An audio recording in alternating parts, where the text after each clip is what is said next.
শহীদ রাষ্ট্রপতি জিয়া রহমানের 89তম জন্মবার্ষিকী আজ। অল্প সময়ে হয়ে উঠেছিলেন বাংলাদেশের রাজনীতির প্রাণপুরুষ।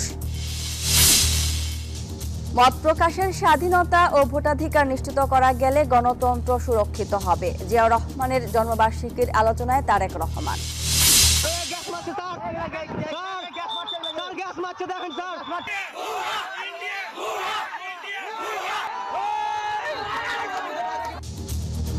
ফের চাঁপাইনবাবগঞ্জ সীমান্তে উত্তেজনা, পতাকা বৈঠকে পরিস্থিতি শান্ত। অমানবিক নির্যাতন চালাচ্ছে, তারা কাঁদানে gas ছড়েছে।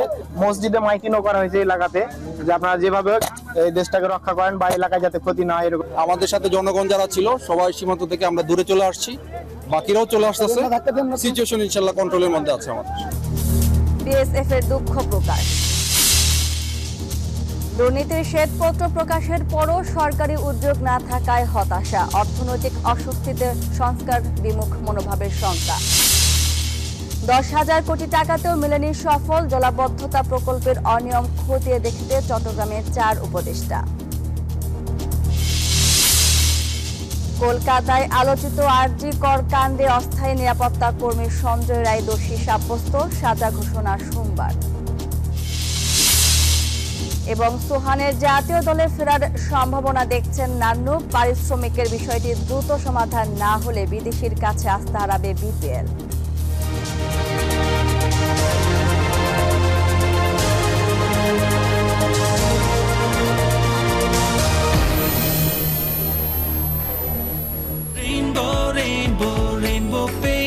Rainbow Paints, the color of joy.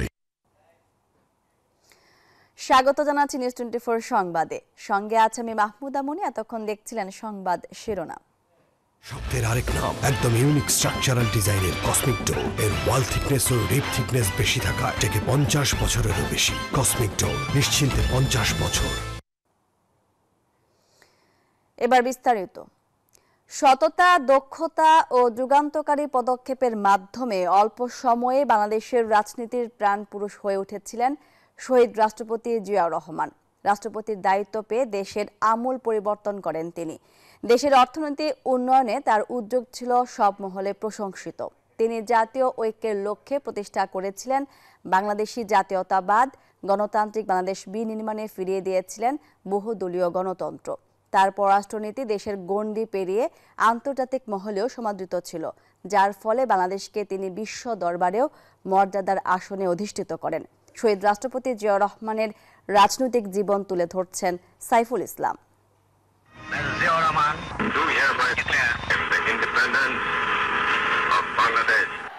1971 সালের দিশেহারা জাতির মনে আশার আলো জাগিয়েছেন তৎকালীন মেজর জিয়াউর রহমান।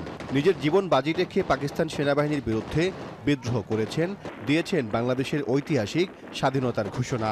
কেবল ঘোষণা দিয়েই ক্ষান্ত হননি, জেড ফোর্সের নেতৃত্ব দিয়েছেন, লড়েছেন সম্মুখ সমরে।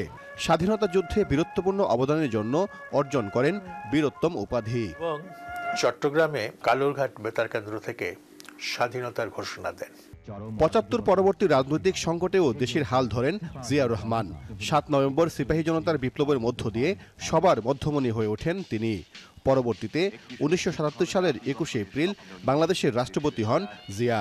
দায়িত্ব গ্রহণের পর রাজনীতি, অর্থনীতি, শিক্ষা, স্বাস্থ্য, নারী ও গ্রামীণ উন্নয়ন সহ দেশে বৈপ্লবিক পরিবর্তনে নানা উদ্যোগ গ্রহণ করেন তিনি। তার নিজের পরিবারের, দলের কিংবা আত্মীয় বন্ধু কারো স্বার্থের ভাবনা তার মাথায় কখনো ছিল না। পুরাটা চিন্তা, সমস্ত আকাঙ্ক্ষা, সমস্ত ভাবনা তার দেশ এবং দেশের কল্যাণ, দেশের জনগণ নিয়েছিল।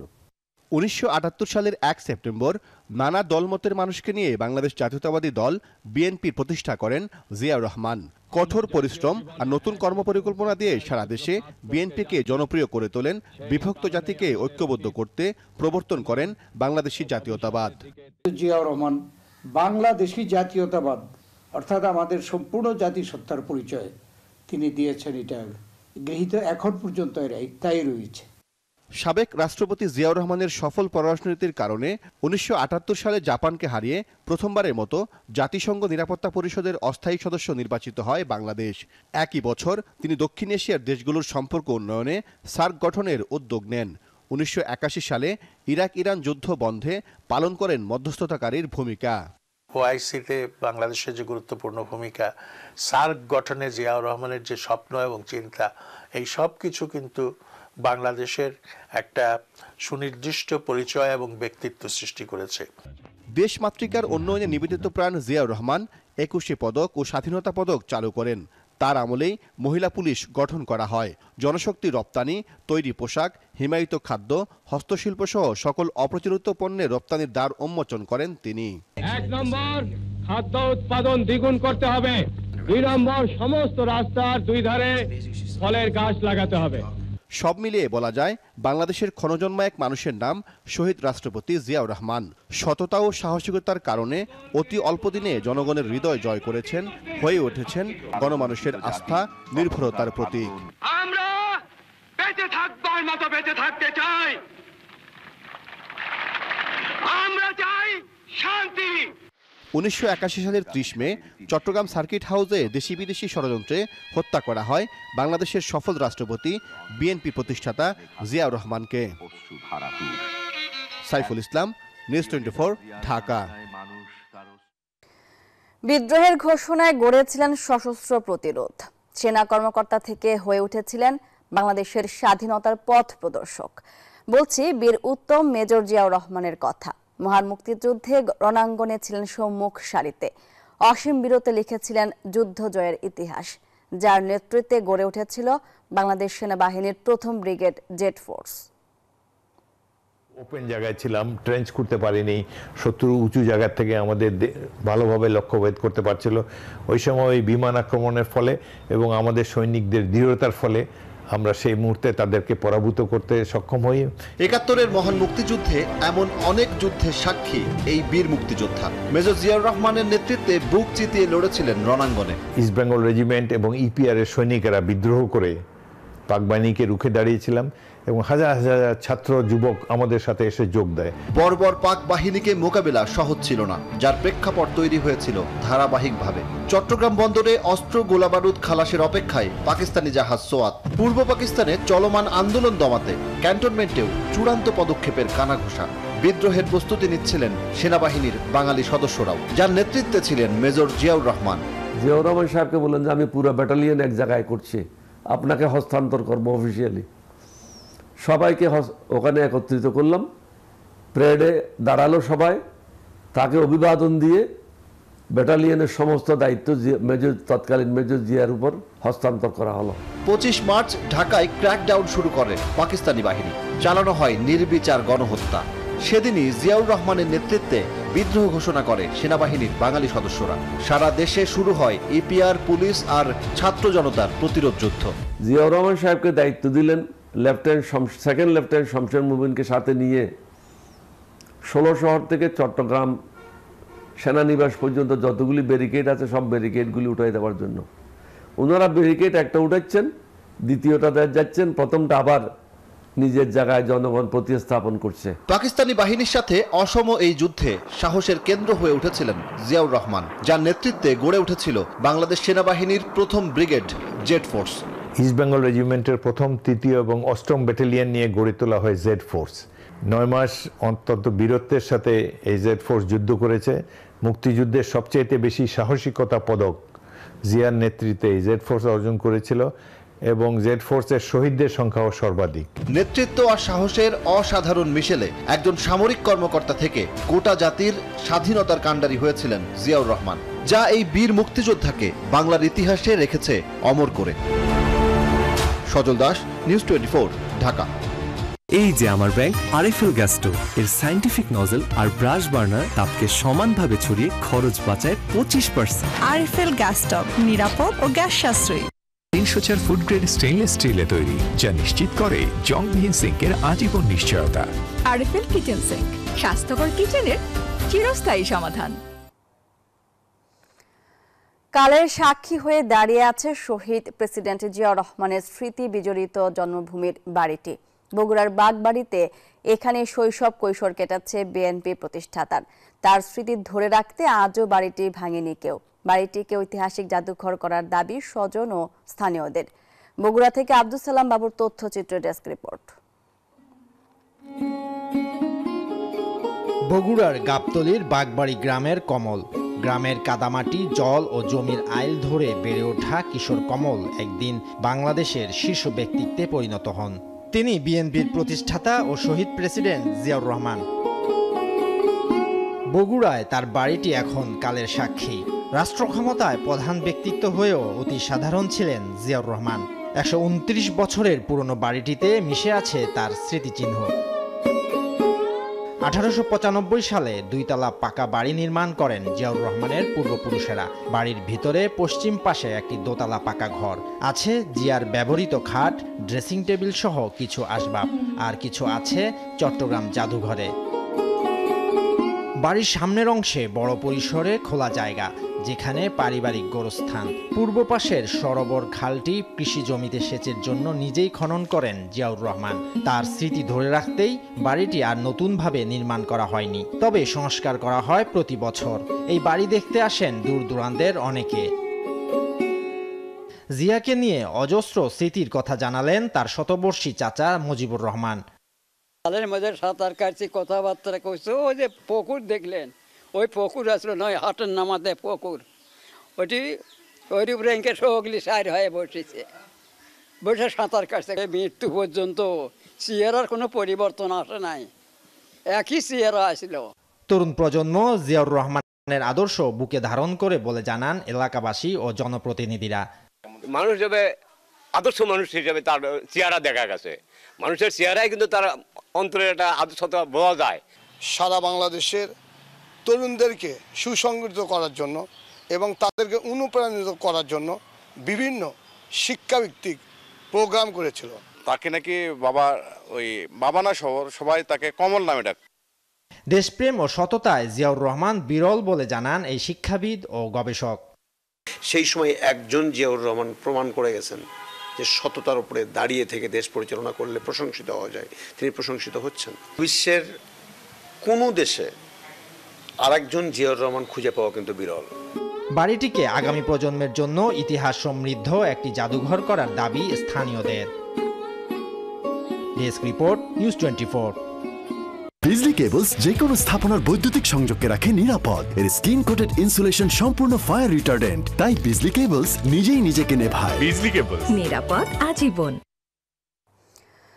মত প্রকাশের স্বাধীনতা ও ভোটদান নিশ্চিত করা গেলে গণতন্ত্র সুরক্ষিত থাকবে, মন্তব্য করেছেন বিএনপির ভারপ্রাপ্ত চেয়ারম্যান তারেক রহমান। প্রয়াত রাষ্ট্রপতি জিয়াউর রহমানের জন্মবার্ষিকী উপলক্ষে আয়োজিত এক অনুষ্ঠানে তিনি একথা বলেন। তারেক রহমান বলেন, 19 দফা দিয়ে জাতিকে ঐক্যবদ্ধ করেছিলেন জিয়াউর রহমান।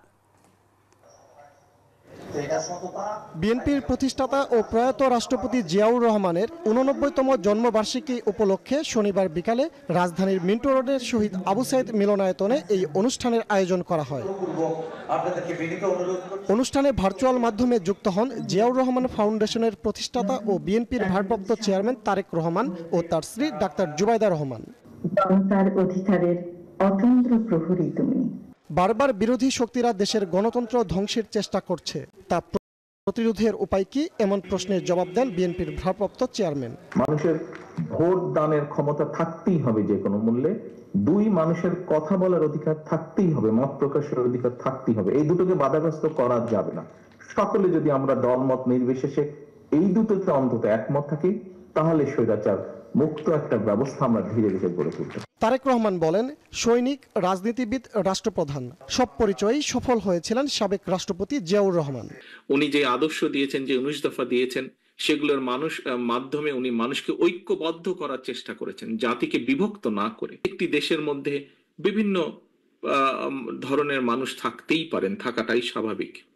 উনি চেষ্টা করেছেন সকলকে এক জায়গায় নিয়ে আসার জন্য, এবং সবচেয়ে সেটি ধর্ম, বর্ণ, সকল কিছুর উপরে গিয়ে উনি একটি পরিচয় দিয়েছিলেন, আমরা বাংলাদেশী। তিনি বলেন, পোশাক ও কৃষি খাতে জিয়াউর রহমান যে উদ্যোগ নিয়েছিলেন তাও সফল হয়েছে। প্রবাসীদের মাধ্যমে এবং একই সাথে গার্মেন্টস এর যে আজকে যে পোশাক, এর মাধ্যমে আমরা আমাদের দেশকেও বিশ্ব দরবারেও কিন্তু তুলে ধরতে পেরেছি প্রবাসীদের মাধ্যমে, এবং এই গার্মেন্ট শিল্পের মাধ্যমে বহু পৃথিবীর বিলিয়ন্স অফ মানুষ কিন্তু একটি বড় অংশ বাংলাদেশের সাথে পরিচিত আছে। মুক্তিযুদ্ধের সঠিক ইতিহাস তুলে ধরতে পারলে জিয়াউর রহমানের দর্শন প্রচার করা যাবে তরুণ প্রজন্মের কাছে, বলেন বিএনপির ভারপ্রাপ্ত চেয়ারম্যান। ওনার চলে যাবার পরেও, এত বছর পরেও আমরা এই দলকে মানুষের মধ্যে ধরে রাখতে পেরেছি। ফজলে রাব্বি সৌরভ, নিউজ 24, ঢাকা। সীমান্তে আবারও উত্তেজনা। এবার অনুপ্রবেশ নিয়ে চাঁপাইনবাবগঞ্জের কিরণগঞ্জ সীমান্তে ব্যাপক সংঘর্ষ হয়েছে।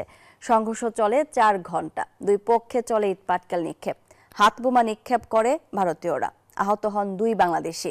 শনিবার সন্ধ্যায় বিজিবি বিএসএফ এর মধ্যে পতাকা বৈঠকের পর পরিস্থিতি কিছুটা শান্ত হয়, তবে সীমান্ত এখনো থমথমে। আতঙ্ক কাটেনি স্থানীয়দের। এ ঘটনায় দুঃখ প্রকাশ করেছে বিএসএফ। এই দৃশ্য বাংলাদেশ ভারত সীমান্তের। ফসল কাটাকে কেন্দ্র করে চাঁপাইনবাবগঞ্জের কিরণগঞ্জ সীমান্ত এলাকায় বাংলাদেশ ও ভারতীয় বাসিন্দাদের মধ্যে বাধে সংঘর্ষ। ধাওয়া পাল্টা ধাওয়া। দিনভর চলা এই উত্তেজনায় 2 বাংলাদেশি আহত হয়েছে বলে জানা গেছে।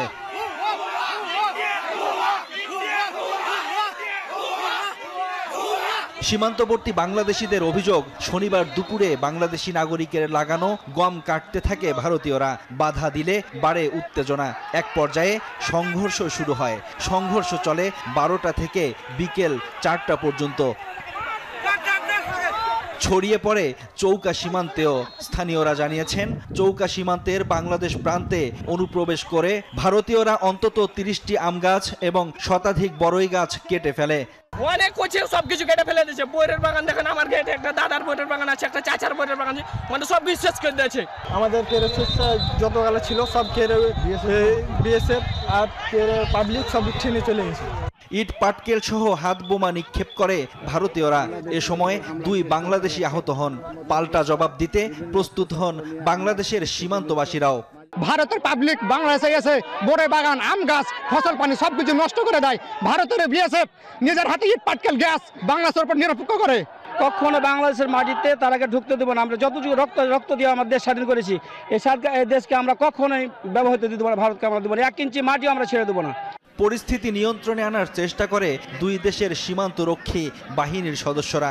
বিজিবি বিএসএফ এর মধ্যে পতাকা বৈঠকের পর পরিস্থিতি কিছুটা শান্ত হয়। বিভিন্ন মব কন্ট্রোল করার জন্য ওরা সাউন্ড গ্রেনেড নিক্ষেপ করেছে। ইন্টারন্যাশনাল আইন যেটা আছে এটা ভঙ্গ করেছে। বিএসএফ এর পক্ষ থেকে দুঃখ প্রকাশ করা হয়েছে। সীমান্ত এলাকায় এখনো থমথমে অবস্থা বিরাজ করছে। 2 দেশের সীমান্তরক্ষী বাহিনীও রয়েছে সতর্ক অবস্থায়। Desk report, news 24। সিলেট সীমান্তে হত্যাকাণ্ডের ঘটনা ক্রমেই বাড়ছে। গেল বছর সিলেটের বিভিন্ন সীমান্তে হত্যাকাণ্ডের শিকার হয়েছেন 8 বাংলাদেশি। যদিও সংশ্লিষ্টদের দাবি, ভারতের বিএসএফ এর গুলিতে নয়, খাসিয়াদের সাথে দ্বন্দ্বের কারণে হয়েছে এসব হত্যাকাণ্ড। আর সচেতন মহল বলছে, সীমান্তে কোনো ধরনের হত্যাই কাম্য নয়। এতে 2 দেশের সম্পর্কের আরও অবনতি হবে।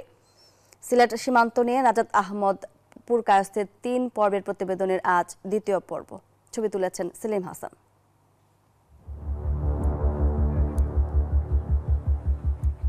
সিলেট বিভাগের 3 দিকে ভারত সীমান্ত। সে হিসেবে সিলেটের সীমান্তবর্তী এলাকার মানুষের সাথে ভারতীয়দের সুসম্পর্ক গড়ে উঠেছে। তাই প্রায়ই সীমান্তরক্ষী বাহিনীদের চোখ ফাঁকি দিয়ে যাওয়া আসা করেন 2 দেশের মানুষ।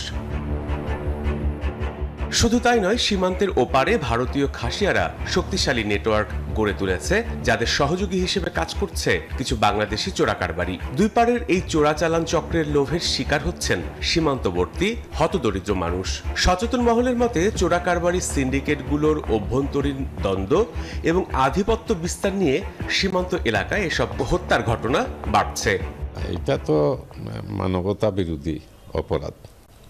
এই যেভাবে করে এরা হয়তো পায়ে গুলি করতে পারতো, পায়ে গুলি করে আটকে রেখে আইনের আশ্রয় নিয়ে যেতে পারতো। তাদের দেশেই বিচার হোক না। যদি ন্যায় বিচার হয়, স্বচ্ছ বিচার হয়, আমরা সেটা মানব। দেশে যে রাজনৈতিক দলগুলো আছে, এরা বিভিন্ন সময় ক্ষমতা ছিল এবং ক্ষমতায় অপশক্তিও ছিল, কিন্তু কেউই এগুলা সামাল দিতে পারেন নাই। গেল 2024 সালে সিলেটের বিভিন্ন সীমান্ত দিয়ে ভারতে প্রবেশের পর হত্যাকাণ্ডের শিকার হয়েছেন 8 বাংলাদেশি। আর নতুন বছরের প্রথম মাসেই সুনামগঞ্জের বিশ্বম্ভরপুর সীমান্তে হত্যার শিকার হন বাংলাদেশি এক যুবক। তবে বিএসএফ নাকি ভারতীয় গাড়োরা গুলি করেছেন তা নিশ্চিত করা যায়নি। সিলেট সীমান্তে হঠাৎ করে হত্যা ঘটনায় বেড়ে যাওয়ায় উদ্বেগ প্রকাশ করেছে সচেতন মহল। সীমান্তে হত্যাকাণ্ড বন্ধে বিএসএফ তাদের প্রতিশ্রুতি রাখছে না বলেও মনে করেন তারা। কোনো ধরনের মরণঘাতী অস্ত্র যাতে ব্যবহার না হয়, কিন্তু এখন আমরা দেখতে পাচ্ছি যে বিএসএফ এর পক্ষ থেকে এবং খাসিয়ারা কিন্তু এই মরণঘাতী গুলি তারা ব্যবহার করছে, অস্ত্র তারা ব্যবহার করছে। সুতরাং তো আমরা যে কমিটমেন্ট আমরা দিয়ে আমরা বসছি আমাদের প্রতিবেশী রাষ্ট্রের সাথে, প্রতিবেশী রাষ্ট্র কিন্তু সেই যে প্রতিশ্রুতি বা সেই যে বসার পরে যে সিদ্ধান্তটা হচ্ছে এই সিদ্ধান্তটা তারা কিন্তু মানছে না। আগেও তো যেত বা একটা ঐতিহাসিকভাবে দেওয়া আসা হচ্ছে আমাদের, হঠাৎ করে বাড়ছে কেন, এটা আমাদের ফাইন্ড আউট করতে হবে। আর যদি আমাদের এরকম হিংসা বিদ্বেষ আমাদের উপর থাকে তাহলে তো কারোর জন্য ভালো না। তো আমাদের ডিপ্লোম্যাটিকভাবে হোক যেভাবে হোক আমাদের বিশ্বাস ফিরিয়ে আনতে হবে। বিজিবির মতে সিলেট সীমান্তে হতাহতের ঘটনার পেছনে রয়েছে অনুপ্রবেশ ও ভারতীয় নাগরিকদের সঙ্গে অবৈধ লেনদেন। যারা চোরাকারবারি তারা বিভিন্ন সময় জিরো লাইনে গিয়ে এই খাসিয়াদের সাথে দ্বন্দ্বে জড়ায় পড়ছে। লেনদেন, টাকা পয়সা সংক্রান্ত এবং চোরাই মালামাল সংক্রান্ত বিভিন্ন দ্বন্দ্বে জড়ায় পড়ছে এবং ওই দ্বন্দ্বের এক পর্যায়ে কিন্তু আপনার এই হত্যাকাণ্ডগুলো হচ্ছে। এবং আমরা বিভিন্ন সময় চেষ্টা করি যাতে এই সীমান্ত ক্রস না করতে পারে, তারপরেও চোখ ফাঁকি দিয়ে অনেক সময় দেখা যায় যে তারা এই কাজগুলো করে। তো আমার রিকোয়েস্ট থাকবে এই সংখ্যা যেন আমরা শূন্যে নামায় নিয়ে আসতে পারি। সীমান্তে এসব ঘটনার সঙ্গে জড়িত ভারতীয় নাগরিকদের বিরুদ্ধে আইনি ব্যবস্থা নেওয়ার দাবি জানিয়েছেন সংশ্লিষ্টরা। হত্যাকাণ্ড বন্ধে বিএসএফকেও কার্যকর পদক্ষেপ নিতে হবে বলে মনে করেন তারা। Desk report, news 24। বিভিন্ন পণ্যের নতুন আরোপ করা ভ্যাট ও কর প্রত্যাহারের দাবি জানিয়েছে বিএনপি। শনিবার সকালে গুলশানে বিএনপি চেয়ারপারসনের কার্যালয়ে সংবাদ সম্মেলনে এ দাবি জানানো হয়। বিএনপি মহাসচিব মির্জা ফখরুল ইসলাম আলমগীর বলেন, ভ্যাট বাড়ানোর কারণে দ্রব্যমূল্যের দাম বাড়বে, যা সাধারণ মানুষের উপর নেতিবাচক প্রভাব ফেলবে। সরকারের অদক্ষতা ও সমন্বয়হীনতায় দুর্ভোগ বাড়ছে বলেও মন্তব্য করেন তিনি। আরেক অনুষ্ঠানে বিএনপি স্থায়ী কমিটির সদস্য আমির খসরু মাহমুদ চৌধুরী বলেন, ভ্যাট বাড়িয়ে অনুচিত কাজ করেছে অন্তর্বর্তী সরকার। শতাধিক পণ্য ও সেবার উপর সরকারের নতুন করে ভ্যাট ও কর বসানোর তীব্র নেতিবাচক প্রতিক্রিয়া সৃষ্টি হয় সাধারণ মানুষের মনে। রাজনৈতিক অঙ্গনেও শুরু হয় নানা সমালোচনা। দলীয় অবস্থান জানাতে সংবাদ সম্মেলন করে বিএনপি।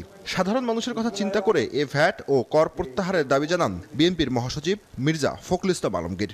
আমরা বুঝতে পারি যে আওয়ামী ফ্যাসিবাদের পরবর্তী সময়ে অন্যান্য খাতের মতো আর্থিক খাতে বিশৃঙ্খলা ভঙ্গুর অবস্থা পরবর্তী চ্যালেঞ্জগুলো সৃষ্টি করেছে। তথাপি বিএনপি বর্তমান অন্তর্বর্তীকালীন সরকারের এমন সিদ্ধান্তে সাধারণ জনগণের জীবনের উপর প্রভাব নিয়ে উদ্বিগ্ন। বলেন, সরকারের অদক্ষতা ও সমন্বয়হীনতায় জনদুর্ভোগ বাড়ছে। এ সময় সরকারকে অপ্রয়োজনীয় ব্যয় কমানোর পরামর্শ দেন তিনি।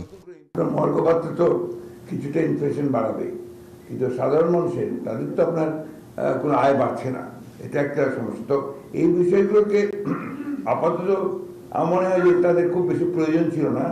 জবাবদিহিতা নিশ্চিত করলে আপনার অনেক সমস্যাই সমাধান হয়ে যায়, যেটা আপনার একমাত্র একটা ইলেকটেড পার্লামেন্ট ছাড়া সম্ভব নয়। শহীদ জিয়াউর রহমানের 89তম জন্মবার্ষিকী উপলক্ষে মুক্তচিন্তা বাংলাদেশের আয়োজনে এক আলোচনা সভায় বিএনপির স্থায়ী কমিটির সদস্য আমির খসরু মাহমুদ চৌধুরী বলেন, ভ্যাট বাড়িয়ে অনুচিত কাজ করেছে সরকার। আমরা প্রস্তুতি নিচ্ছি, আমরা আগামী দিনে বাংলাদেশের অর্থনৈতিক পরিবর্তন কিভাবে আনবো, এখান থেকে বের করে বাংলাদেশকে অর্থনৈতিকভাবে স্টেবল কিভাবে করব, এটার উপর আমরা কাজ করছি, যাতে সরকারে যদি আমরা আসতে পারি প্রথম দিন থেকে কাজ শুরু হয়। শেখ হাসিনাকে ফ্যাসিস্ট হিসেবে তৈরি করতে দীর্ঘদিন যারা সহযোগিতা করেছে তাদের জাতির সামনে এসে ক্ষমা চেয়ে পাপ মোচন করতে হবে বলেও মন্তব্য করেন আমির খসরু। জুবায়ের সানি, নিউজ 24, ঢাকা। জামায়াত ইসলামী জুলাই আন্দোলনের শহীদদের কোনো দলের পরিচয়ে সীমাবদ্ধ করতে চায় না বলেছেন দলটির আমির ডাক্তার শফিকুর রহমান। শনিবার দুপুরে রাজশাহীর মাদ্রাসা মাঠে দলের কর্মী সম্মেলনে একথা বলেন তিনি। যারা রক্ত দিয়ে আজকের এই পরিবেশ আমাদেরকে দিয়ে গিয়েছে, তাদের কাছে আমরা এবং সারা জাতি ঋণী এবং কৃতজ্ঞ। তাদেরকে কোনো দলীয় পরিচয়ে আমরা সংকীর্ণ পরিসরে নামাতে চাই না। তারা আমাদের জাতীয় সম্পদ, জাতীয় বীর, তাদেরকে মাথার উপরে শ্রদ্ধায় আমরা তুলে রাখতে চাই। নিউজ 24 সংবাদে নিচ্ছে একটা বিরতির, সঙ্গেই থাকুন।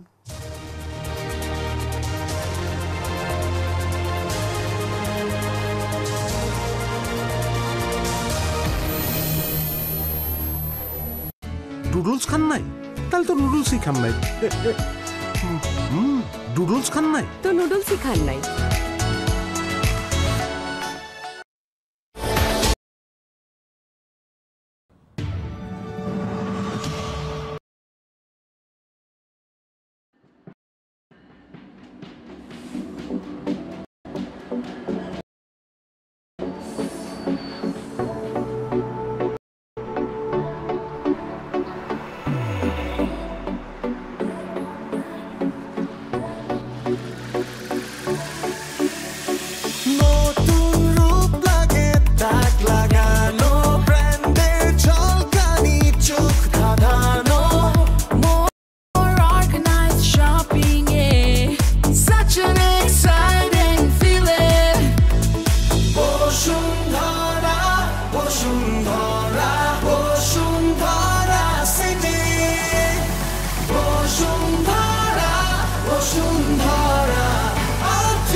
টেনশনে আছে অরিজিনাল ব্র্যান্ডের সব অপশনে, তাহলে ফ্লোরে ফ্লোরে হবে খালি ঘোরাঘুরি, ঠকি ফান ওয়ার্ল্ডে হবে মাস্তি ভারী, সিনেপ্লেক্সে দেখি লেটেস্ট মুভি, তারপরে ফুড করে হবে জম্পেশ পার্টি, সবকিছু এখন ইজি, তো বাড়ে দাও গতি, নতুন করে রেডি পুরা বসুন্ধরা সিটি। কাটে সময় উচ্ছ্বাসে প্রিয়জনের সাথে, নতুন এক শুরুর পথে হাসি আনন্দে, শপিং এক্সপেরিয়েন্সে সাজানো জগৎ, আড্ডা আর মস্তিতে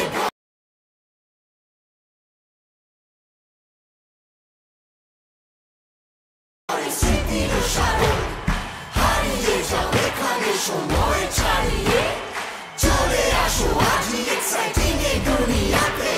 Bashundhara Bashundhara Bashundhara city, Bashundhara Bashundhara ultimate for shopping, Bashundhara Bashundhara Bashundhara city, Bashundhara Bashundhara ultimate for shopping.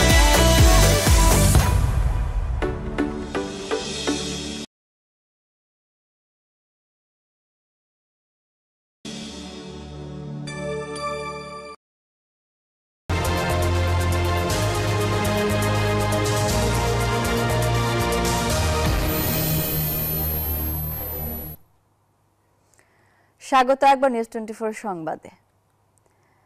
মাঘের শীতল হাওয়া বইছে উত্তরের জনপদে। দিনে তাপমাত্রা বাড়লেও রাত থেকে ভোর পর্যন্ত ঘন কুয়াশার চাদরে ঢাকা থাকছে চারপাশ। কনকনে ঠান্ডায় জমে থাকছে জনপদের মানুষ। শীতের খবর জানাতে যুক্ত হচ্ছেন সহকর্মীরা। প্রথমেই চলে যাচ্ছে পঞ্চগড়ে, সেখানে আছেন সরকার হায়দার। হায়দার, পঞ্চগড়ের তাপমাত্রা কত আর শীতের সকালের পরিস্থিতি কেমন দেখছেন জানাবেন।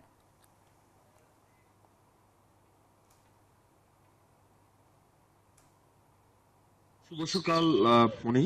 পঞ্চগড়ের আজকে কিন্তু শৈত্য প্রবাহ আবার শুরু হয়েছে। একটা 7.9 ডিগ্রি সেলসিয়াস তাপমাত্রা নির্ণয় করা হয়েছে সকাল 6টায়। তবে এই শৈত্য প্রবাহ আসলে কতক্ষণ থাকবে সেটি বলা যাচ্ছে না, কারণ আমরা পূবের আকাশে কিন্তু সূর্যের দেখা পেয়েছি এবং সূর্যের আভা যেটা আভাস দিচ্ছে যে আজকে কিন্তু রোদ, সারাদিন রোদ বিরাজ করবে। তো শৈত্যপ্রবাহ থাকলেও আসলে যে মানুষের মনে কিন্তু যে অস্বস্তি নেমে এসেছিল সেটা কিন্তু কেটে যাবে এবং তারা কিন্তু আজকে যেহেতু অনেক ভোরবেলাতেই আমরা সূর্যের দেখা পেয়েছি, তাতে কিন্তু অনেকটা স্বস্তি আছে মানুষের জনজীবনে।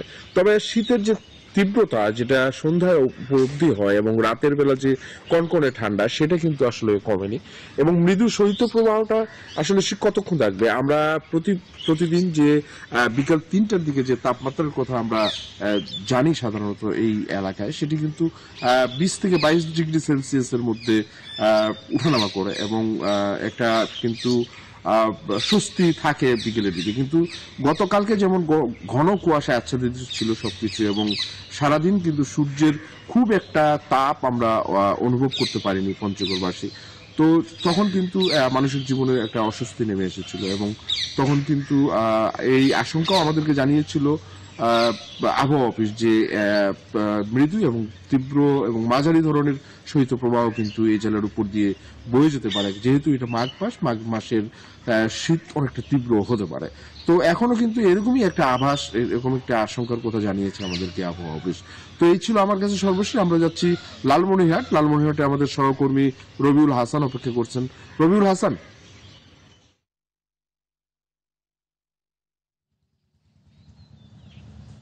ধন্যবাদ হায়দার, আপনি যেমনটি জানাচ্ছিলেন পঞ্চগড়ে খবর, আমি আছি লালমনিরহাটে কিন্তু আজকে এখন পর্যন্ত সূর্যের মুখ দেখা মেলেনি এবং কনকনে হিমেল হাওয়া এবং ঠান্ডা বইছে। আমরা যদি একটু ক্যামেরার চোখে দেখাই যে কিন্তু লালমনিরহাটে কিন্তু চতুর্দিকে রয়েছে ঘন কুয়াশা। এই ঘন কুয়াশায় কিন্তু মানুষ একটু কাহিল হয়ে পড়েছে, বিশেষ করে খেটে খাওয়া মানুষরা, এবং মহাসড়কগুলো কিন্তু হেডলাইট জ্বালিয়ে চলাচল করছে। পাশাপাশি এই ঠান্ডায়, কনকনে ঠান্ডায় কিন্তু তিস্তা চর এলাকার মানুষ কিন্তু সবচেয়ে বেশি বিপাকে পড়ছে। এদিকে আজকে লালমনিরহাট জেলার সর্বনিম্ন তাপমাত্রা 12.0 সেলসিয়াস বলে আবহাওয়া অফিস জানিয়েছে। আগামীতে আবারও কনকনে ঠান্ডা শীত আসতে পারে বলে আবহাওয়া অফিস আমাদেরকে জানিয়েছেন। পাশাপাশি হাসপাতালগুলোতে কিন্তু রোগীর সংখ্যা বৃদ্ধি পাচ্ছে, বিশেষ করে শিশু ও বৃদ্ধ। এবং এই ছিল আমার কাছে সর্বশেষ। ফিরে যাচ্ছি স্টুডিওতে মাহমুদা মনির কাছে। রবিউল, আপনাকে ধন্যবাদ এবং একই সাথে ধন্যবাদ সরকার হায়দার আপনাকেও।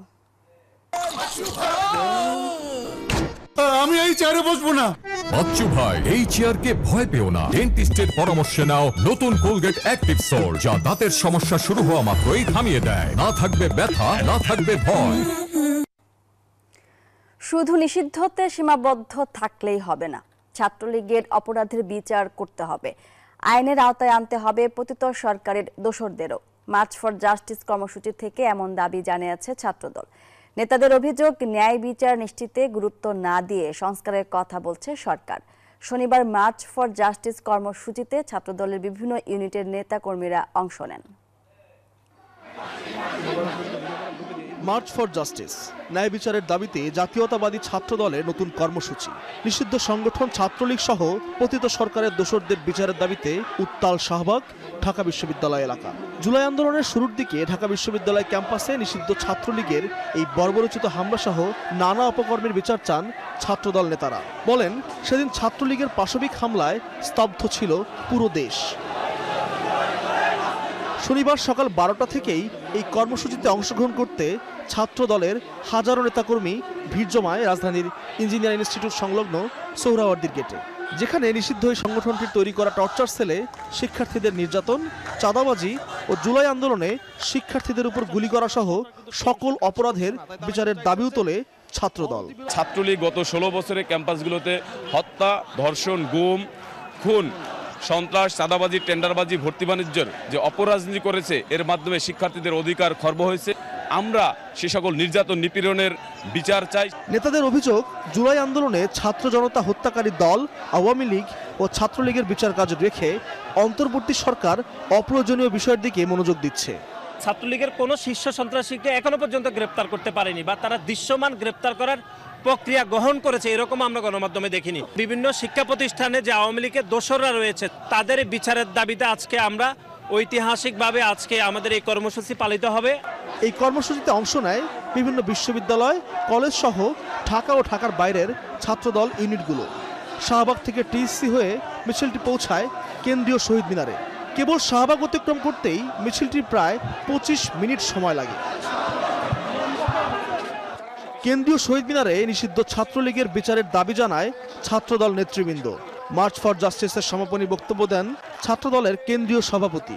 বলেন, গণ অভ্যুত্থান পরবর্তী সময়ে দেশের বিশ্ববিদ্যালয়গুলো ছাত্রলীগের সন্ত্রাসী কার্যক্রমের বিরুদ্ধে তদন্ত কমিটির যে প্রতিবেদন তা অনতিবিলম্বে প্রকাশ করতে হবে। ছাত্রলীগের বিচার যে পর্যন্ত সম্পূর্ণ না হবে, যে পর্যন্ত ফেসিবাদের সাথে যারা জড়িত ছিল, সকল ক্যাম্পাসে ফেসিবাদের সাথে যারা জড়িত ছিল, তাদের বিচার যতদিন সুনিশ্চিত না হবে ততদিন বাংলাদেশ জাতীয় ছাত্রদল আজকের মার্চ ফর জাস্টিসের ন্যায় রাজপথে অবস্থান। এ সময় বিভিন্ন স্তরে লুকিয়ে থাকা ফ্যাসিবাদের দোসরদের খুঁজে বের করে শাস্তির আওতায় আনার দাবি জানায় ছাত্রদল। আল মোহাইমেদুল খান, নিউজ 24, ঢাকা। এলো instant milk powder happy cow, যেমন সাশ্রয়ী তেমনি পুষ্টিগুণে ভরপুর। আর এটা নিউজিল্যান্ডের গরুর দুধ। হ্যাপি কাউ, গরুর দুধের স্বাদ সবাই পাক। ভারতীয় আগ্রাসন রুখে দিতে বাংলাদেশের জনগণ সবসময় প্রস্তুত আছে বলে মন্তব্য করেছেন ঢাকা বিশ্ববিদ্যালয়ের শিক্ষার্থীরা। চাঁপাইনবাবগঞ্জে বাংলাদেশ সীমান্তে ঢুকে ভারতীয় নাগরিকদের তাণ্ডব এবং আন্তর্জাতিক আইন লঙ্ঘন করে বিএসএফ এর কার্যক্রমের প্রতিবাদে শনিবার রাতে বিক্ষোভ করে ঢাকা বিশ্ববিদ্যালয়ের শিক্ষার্থীরা বলেন, হাসিনাকে জায়গা দিয়ে বাংলাদেশের সাথে বন্ধুত্বের নীতি লঙ্ঘন করেছে ভারত। এখন থেকে ভারতের সাথে বাংলাদেশের সম্পর্ক হবে ন্যায্যতার ভিত্তিতে। সীমান্তে যে কোনো প্রহসন রুখে দিতে দেশের জনগণ আর কোনো আপোষ করবে না বলে জানান তারা।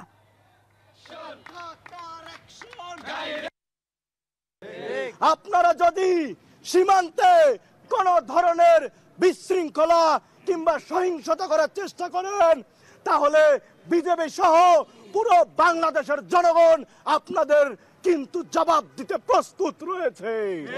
আপনারা আমাদের সাথে পার্শ্ব রাষ্ট্র হিসাবে যতটুকু সম্পর্ক বজায় রাখার দরকার, আমরা কিন্তু ততটুকুই রাখতে চাই।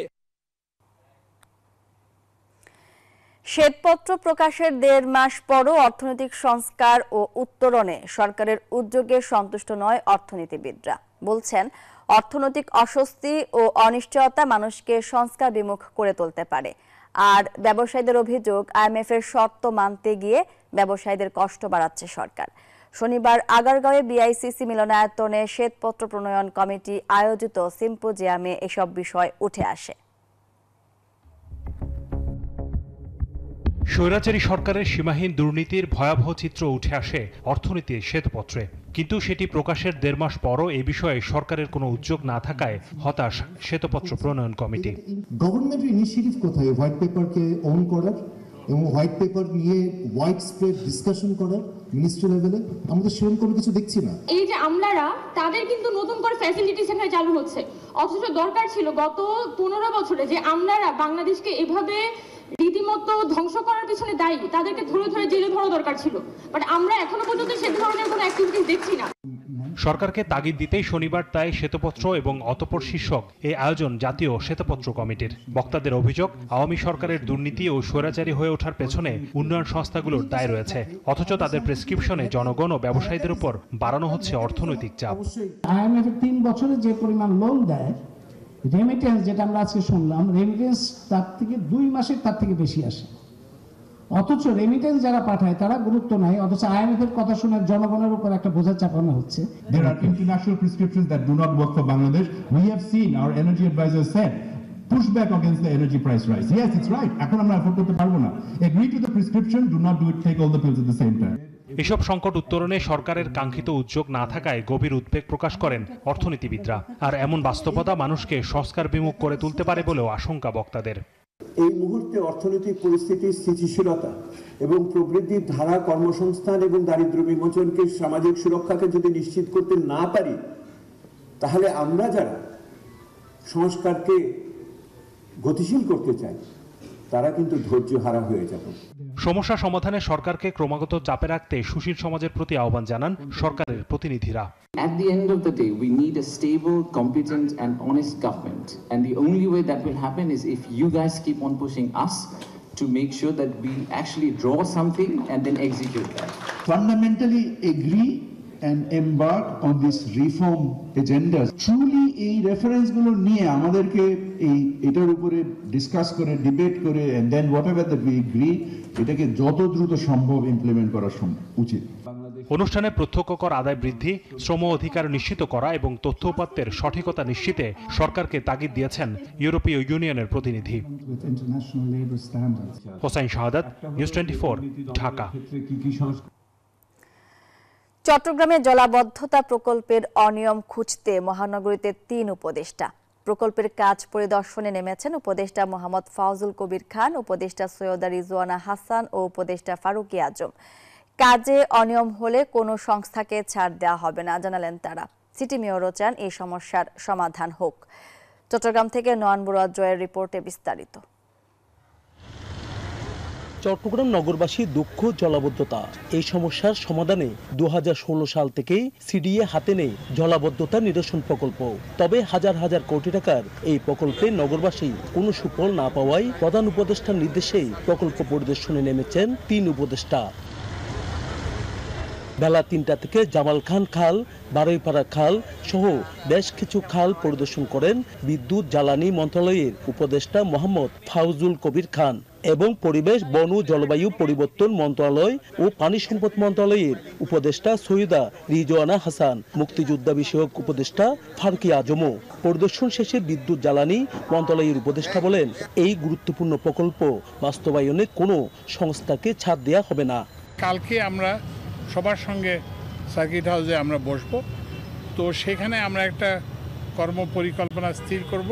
সংস্থাগুলোকে জানিয়ে দেওয়া হবে যারা ডেলিভার করতে ব্যর্থ হবেন, যে সংস্থারই হোক না কেন, তাদেরকে এটার দায়িত্ব নিতে হবে। চট্টগ্রাম নগরীতে বসবাসকারী এই ব্যাপারে অভিজ্ঞ যারা আছেন, দীর্ঘ সময় ধরে এইসব নিয়ে কাজ করছেন, তাদের সাথে আমরা বসবো এবং তাদের নগর পরিকল্পনাবিদ ইত্যাদি যারা আছেন তাদের সবার সাথে আমরা বসবো এবং তাদের কাছ থেকেও আমরা সহযোগিতা নেব। খালে পলিথিন বন্ধে নগরবাসীকে আরো সচেতন হওয়ার পরামর্শ দেন বন পরিবেশ উপদেষ্টা সৈয়দা রিজওয়ানা হাসান। পলিথিন এবং প্লাস্টিকটা আপনারা যারা আমার ইন্টারভিউ নিচ্ছেন তারা আজকে থেকে ব্যবহার বন্ধ করে দেন, আর আপনারা গণমাধ্যম হিসেবে সচেতনতা গড়ে তোলেন যাতে এইগুলো আর কেউ ব্যবহার না করে। সিটি মেয়র চান নগরবাসীর সহযোগিতা। আমাদের সবাইকে সমন্বিতভাবে সমস্ত সেবা প্রদানকারী সংস্থা আছে, সবাইকে নিয়ে একসাথে আমাদের কাজ করতে হবে এবং একটা সুন্দর শহরে পরিণত করতে হবে। নগরবাসী চান জলবদ্ধতা সমস্যার সমাধান। নয়ন বড়ুয়া জয়, নিউজ 24, চট্টগ্রাম। নিউজ 24 সংবাদে নিচ্ছে আরো একটি বিরতির সঙ্গেই থাকুন।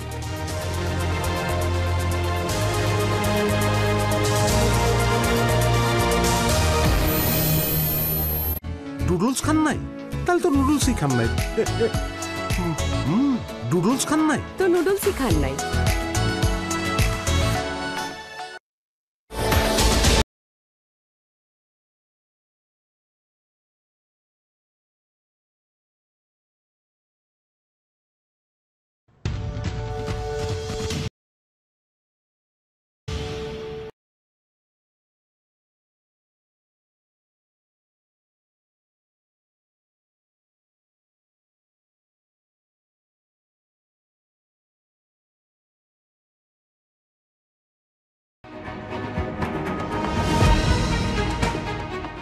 Cricket is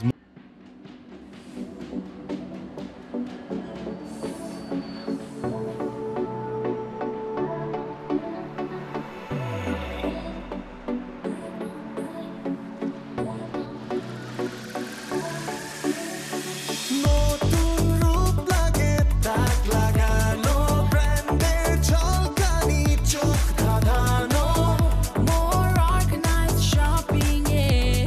Such an exciting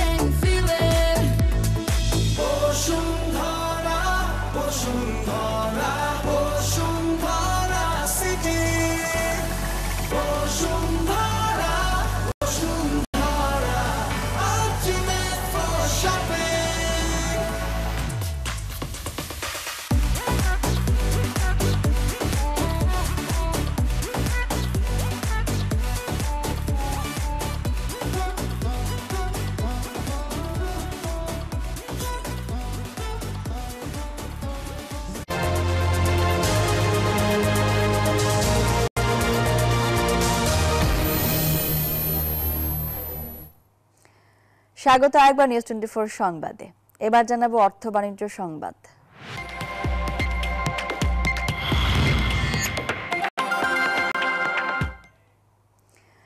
সাপ্তাহিক ছুটির দিনে ক্রেতাদের পদচারণায় মুখর ঢাকা আন্তর্জাতিক বাণিজ্য মেলা। দেশীয় স্টলগুলোর পাশাপাশি বাড়তি নজর কাটছে বিদেশি স্টলগুলো। পণ্যের মান নিয়ে অভিযোগ না থাকলেও দাম নিয়ে অসন্তুষ্টি ক্রেতাদের, যদিও বিক্রেতারা বলছেন পণ্যের মান ধরে রাখতে এবার দাম একটু বেশি। বাণিজ্য মেলায় ঢুকতেই চোখে পড়ে বাহারি সব পণ্যের স্টল। প্রতি বছরের মতো এবারও হরেক রকমের জিনিসের পসরা, তবে আলাদা করে নজর কাটছে পাকিস্তানি, তুর্কি, কাশ্মীরি এবং ভারতীয় স্টলগুলোতে থাকা কার্পেট, পাপোশ।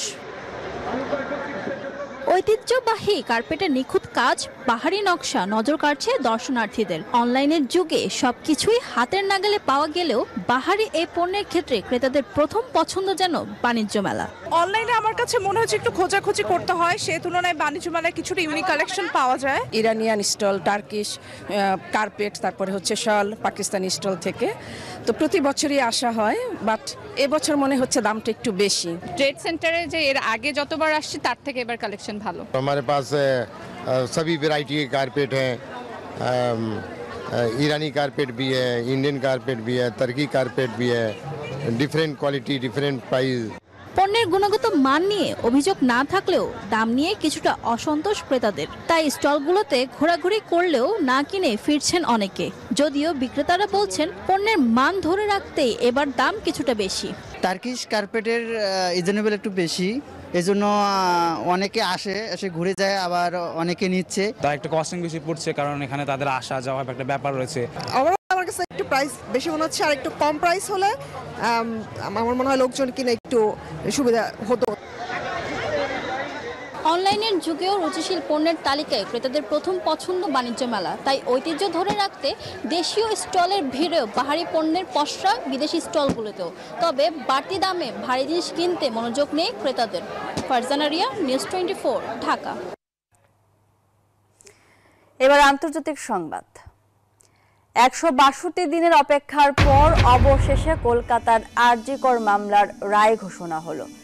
রায়ে নারকীয় ধর্ষণ ও হত্যার মূল অভিযুক্ত সিভিক ভলান্টিয়ার সঞ্জয় রায়কে দোষী সাব্যস্ত করেছেন আদালত। আগামী সোমবার সাজা ঘোষণা করা হবে। এদিকে রায়ে সন্তুষ্টি প্রকাশ করেছে নির্যাতিতার পরিবার। গেল বছরের 9 আগস্ট আরজিকর হাসপাতালে তরুণী চিকিৎসককে ধর্ষণ ও খুনের ঘটনায় তোলপাড় শুরু হয় কলকাতায়। পরবর্তীতে লাখ লাখ মানুষের প্রতিবাদে উত্তাল হয় গোটা ভারত। দীর্ঘদিন ধরে চলে জুনিয়র চিকিৎসকদের কর্মবিরতি। ধর্মতলায় আমরণ অনশনে বসে প্রতিবাদকারীরা। এরই জেরে গ্রেফতার করা হয় Kolkata police civic volunteer Sanjay রায়কে। গ্রেফতার করা হয় আরজিকরের সাবেক অধ্যক্ষ সন্দীপ ঘোষ ও তৎকালীন ওসি অভিজিৎ মণ্ডলকে। গোটা ভারত তুলপাড় হওয়া সেই ধর্ষণ ও খুনের ঘটনায় রায় ঘোষণা করা হয় শনিবার। মূল অভিযুক্ত সিভিক ভলান্টিয়ার সঞ্জয় রায়কে দোষী সাব্যস্ত করেন শিলাইদহ আদালত। তবে সাজা ঘোষণা করা হবে আগামী 20 জানুয়ারি। এদিকে এই রায়ে খুশি নির্যাতিতার পরিবার, তবে আগামী সোমবার কি সাজা হয় সেদিকে নজর তাদের। আসমাতুলি, নিউজ 24। নিউজ 24 সংবাদে নিচ্ছে আরো একটি বিরতি, সঙ্গেই থাকুন।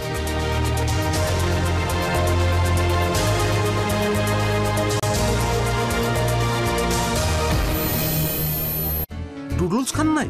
তাহলে তো নুডলসই খান নাই। নুডলস খান নাই তো নুডলসই খান নাই।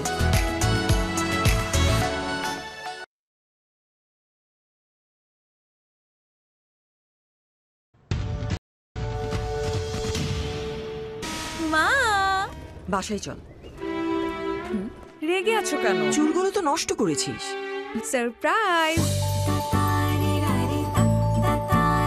এত সুন্দর চুল। প্যারাশুট অ্যাডভান্সড বেলি ফুল, এতে আছে নারকেল তেল আর মেথি, যার পুষ্টি চুলকে করে ঘন ও স্বাস্থ্যোজ্জ্বল। প্যারাশুট অ্যাডভান্সড বেলি ফুল।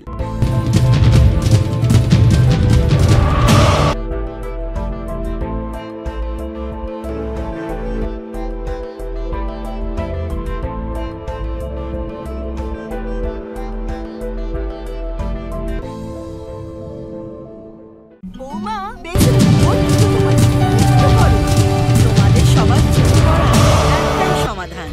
Parachute extra care.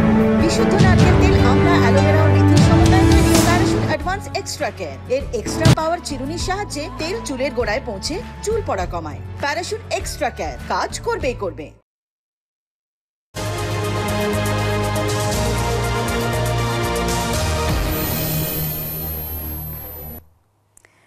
বিরতির পর আবারও স্বাগত এবার জানাবো নুরুল হাসান সোহানের নেতৃত্বে এবারে রাজশাহীতে এখন পর্যন্ত অপরাজিত রংপুর রাইডার্স দলের এমন সাফল্যে অধিনায়ক হিসেবে বিপিএল এর সবচেয়ে বেশি ম্যাচ জেতার রেকর্ডও গড়েছেন সোহান, ছাড়িয়ে গেছেন সাকিব, তামিম, মাশরাফিকে। এমন ধারাবাহিক পারফরমেন্স ধরে রাখতে পারলে আবারও সোহানের জাতীয় দলে খেলার সম্ভাবনা দেখছেন মিনহাজুল আবিদিন নান্নু। এছাড়াও ক্রিকেটারদের পারিশ্রমিকের বিষয় বিসিবি দ্রুত সমাধান না করতে পারলে বিদেশি ক্রিকেটারদের কাছে আস্থা হারাবে বিপিএল, মত নান্নুর।